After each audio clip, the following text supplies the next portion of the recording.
Despite spending 23 plus years in the Army, I have been hugely blessed to get to be the father of 3, with 3 grandchildren. Very proud of that.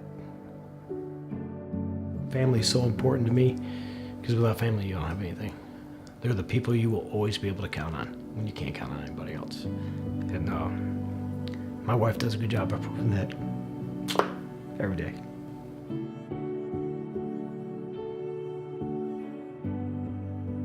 I can't remember when I didn't want to be a soldier. I actually was the guy beating down the door of the recruiter going, "Hey, when can you let me in?" I took my ASVAB when I was 16 and joined the Army Reserves when I was 17 just to get in the Army. I didn't even care what job I had. I just wanted fatigues, and off to the Army I went. I got the distinct pleasure of spending a good portion of my time with light infantry units.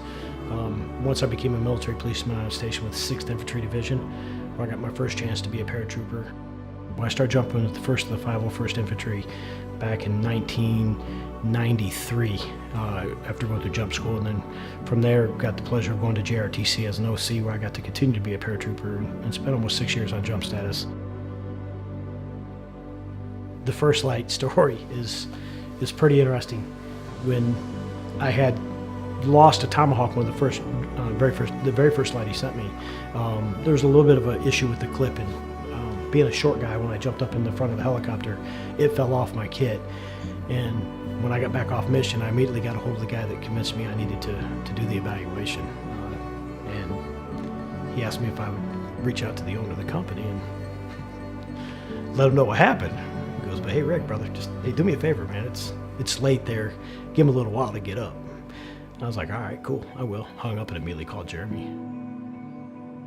He immediately went to, "How do we fix this? How do we make this right?" And what really shocked me is I'd heard that before, but in less than a month I had a fixed light with a new clip and everything on it arriving to me in Baghdad. That was pretty impressive.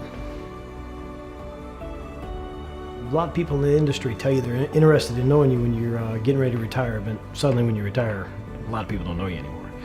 Jeremy was genuine the whole time. I asked him if he would be willing to review a resume that I put together and tell me, because he's in the industry, I was going to come in the industry.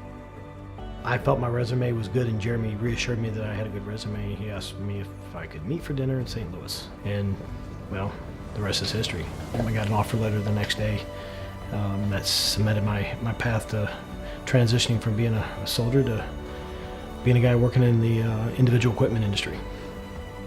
If you set aside a phenomenal product, it really was my desire to join a small team. It's the ability to reach out and touch production and everybody else and have them responsive. It's just that small team. Everybody's important. Everybody's rowing an oar. Everybody's making the ship move.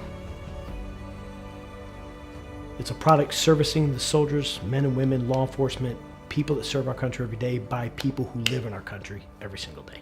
It just makes me proud to know what we make is made in America.